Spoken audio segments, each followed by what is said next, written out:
दिल्ली के शवदाह गृह से आने वाली ये तस्वीरें भयानक है।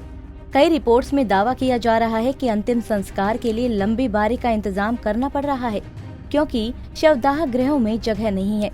दिल्ली नगर निगम एमसीडी के ताज़ा आंकड़ों के मुताबिक दिल्ली में अब तक 2098 कोरोना वायरस से संक्रमित शवों का दाह संस्कार किया जा चुका है। सबसे ज्यादा मौतें साउथ एमसीडी में दर्ज की गई हैं।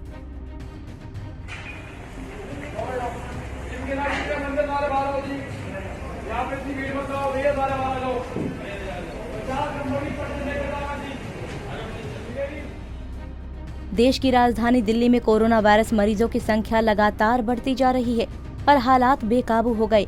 अस्पतालों में बेड्स की कमी, कोरोना मरीजों के साथ लापरवाही और अब कोरोना वायरस से हो रही मौतों को लेकर दिल्ली में सियासत जारी है। दिल्ली नगर निगम एमसीडी ने दिल्ली सरकार पर मौत के आंकड़ों को छुपाने का आरोप लगाया। दिल्ली सरकार कोरोना से हुई मौतों का आंकड़ा 1085 बता रही है, वहीं एमसीडी 2098। एमसीडी का आंकड़ा दिल्ली सरकार के आंकड़े से लगभग 2 गुना है। हॉस्पिटल के मॉर्चरी सेंटर के बाहर मैं हूँ और मॉर्चरी में अब जगह नहीं है, जिसके वजह से ये अलग से इंतज़ाम किया गया है। ये कार्गो रेफ्रिजरेशन बॉक्स है और ये मशीन भी ऑन है, आप आवाज़ सुन सकते हैं। इसमें डेड बॉडी रखी गई है और एक और ट्रक पे लदा हुआ है। ये अभी ऑन नहीं है, इसको इस्तेमाल नहीं किया जा रहा है, लेकिन ये मॉर्चरी के बाहर ये जो बॉक्स है इसका मशीन ऑन है और इसको इस्तेमाल किया जा रहा है। सरकार आंकड़े छुपा रही है, बता नहीं रही है, लेकिन डेड बॉडी जो इसकी कैपेसिटी है मॉर्चरी सेंटर की उससे कहीं ज़्यादा है, जिसके वजह से ये इस्तेमाल किया जा रहा है। दिल्ली नगर निगम का दावा ये है कि दिल्ली में गुरुवार तक 2098 कोरोना संक्रमित शवों का अंतिम संस्कार किया गया। एमसीडी के आरोपों पर दिल्ली सरकार ने अब जवाब दिया है। सरकार का कहना है कि हमने वरिष्ठ डॉक्टर्स की एक डेथ ऑडिट कमेटी बनाई है, जो निष्पक्ष तरीके से अपना काम कर रही है। दिल्ली हाई कोर्ट ने भी कमेटी के काम को सही ठहराया था।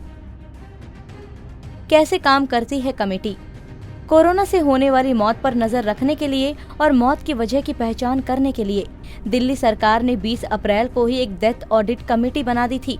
इस कमेटी के मुखिया पूर्व director general health services doctor Ashok Kumar हैं।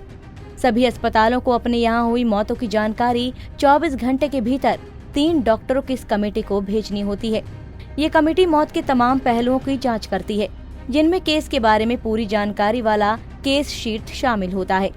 उस मरीज के बारे में डॉक्टरी जांच यानी इन्वेस्टिगेशन और आखिरकार मौत की वजहों की जानकारी यानी डेथ समरी की पड़ताल भी ये डेथ कमेटी करती है।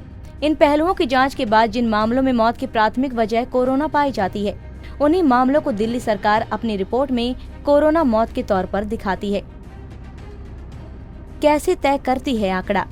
एमसीडी के आंकड़ों का आधार दूसरा है। नगर निगम के जिम्मे दिल्ली के सभी शमशान घाट और कब्रिस्तान है। यहाँ पर जो शव अंतिम संस्कार के लिए आते हैं, उनका हिसाब किताब एमसीडी रखती है। आईसीएमआर के नए निर्देश के मुताबिक अगर किसी की मृत्यु संदिग्ध हालत में होती है, जहाँ कोरोना मौत की एक वजह हो सकता है, उन शरीरों का भी अंतिम संस्कार कोरोना के तय गाइडलाइंस के हिसाब से ही होता है, यानी वो भी एमसीडी के रजिस्टर में कोरोना के खाते में चले जाते हैं। इसीलिए एमसीडी के मुताबिक जो आंकड़े हैं वो दिल्ली सरकार के आंकड़ों से कहीं ज्यादा है।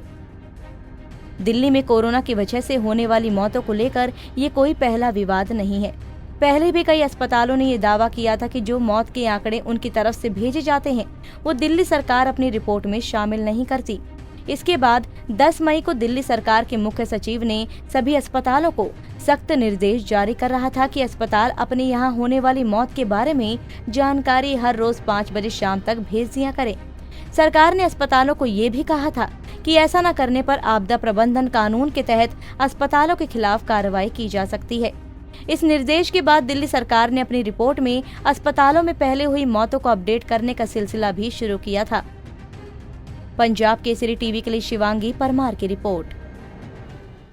हमसे जुड़े रहने के लिए हमारे YouTube चैनल को सब्सक्राइब करें और नई वीडियो की नोटिफिकेशन के लिए बेल आइकॉन को दबाएं। अगर आप ये वीडियो Facebook पर देख रहे हैं तो लाइक जरूर करें और ज्यादा से ज्यादा शेयर करें। धन्यवाद।